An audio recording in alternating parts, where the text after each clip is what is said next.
I said, why you tell me to go round him? What's the number? We need ID card. Provide your ID card. What's it? Who you say about flow office? Mama boys now. Provide your ID card. There's a one now. Who teaches you how? Boss, man, I don't know where we stand. And what's another? Why ID card? ID card. Hey.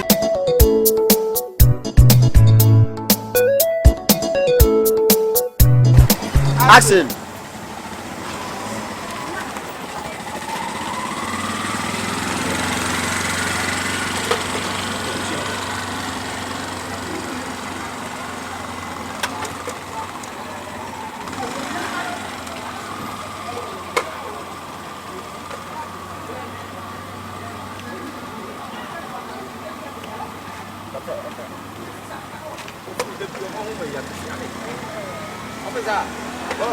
Boss, atuachiao, ajuajuo.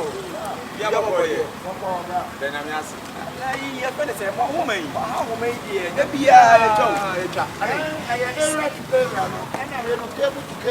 Area to area.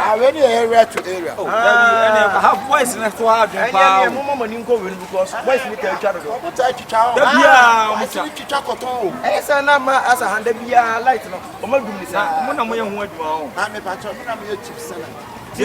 Chief Sana. Yeah. Ane yebako why? What's that? Yebako. Why you? Muhena muhechri. Na mama ni kola. Ma de bia ya sana. Da bia ya fesa wo sire pesi die. Sani ya tire mo. Da bi ye wo ayi ko kambu ayese. Let's take aduma. Atene we no fe no mu sa ya yi na campaign. Si we ni ka ya se. Ena kasa nya waduma da. Asa wo sani na mu kwa. Wo sani yebako why? Never mama didn't go. Light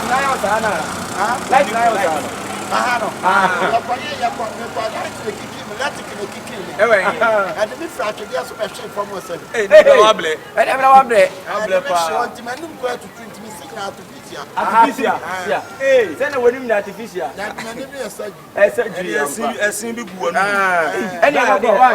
Yo. When is your day? Why? Number 4.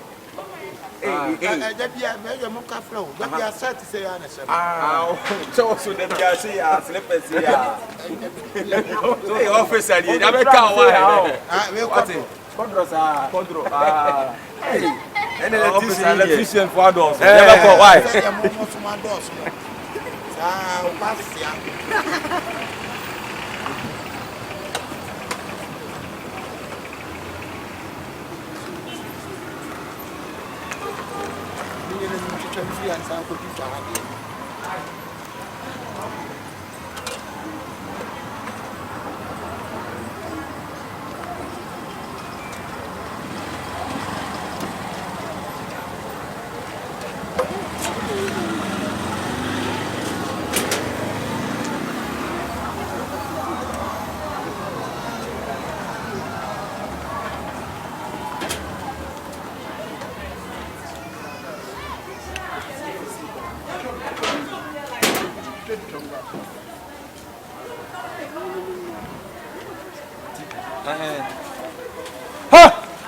Ani eba moduma efo ne ba ko ni e kase anu charge ne kase ahoma no cha moduma efo ni bi asa dan so are men se osoro wa na se wa be huresi ya le tell me so be asem moduma efo na yi na wasi achidi ni amu ya botire ma moduma efo na yi wasi achidi ya le tam ya nya botire nya sa mehwe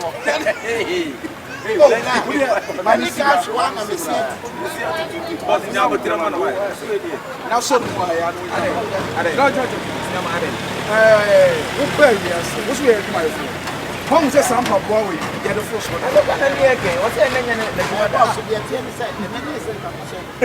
what you will really who will really pay? Some not quality. Mansa Musah my phone, and what I'm my phone one. Who will really pay?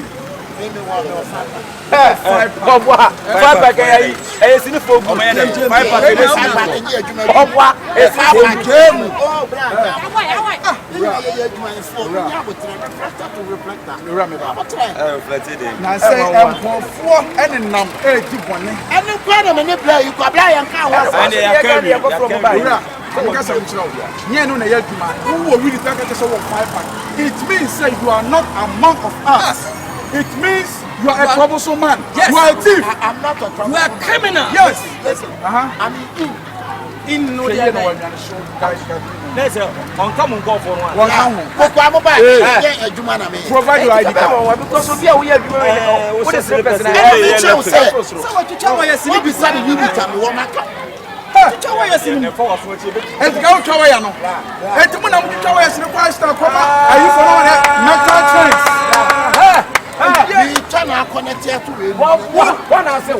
Where's your ID card? Let me see your ID card. Provide your ID card. Provide your ID card. Provide your ID card. Right now.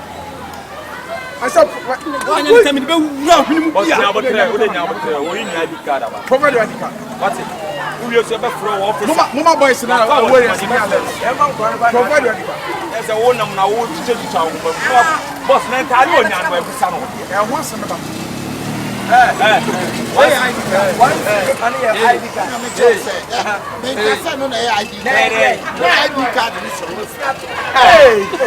ID card? Why ID card? What is your call for? What is your call for? I'm not a thief. And then you don't go to police station. Now, what do you mean? You don't go to police station. Now, what we need to go and walk. You must not go. Oh, talk on now. Now, so I want to go for friend. And I would have for when I take the car. And I let's see my picture. Yeah, move on. What is happening for? Let's go now. So let's go to Hawaii. When you know. Aah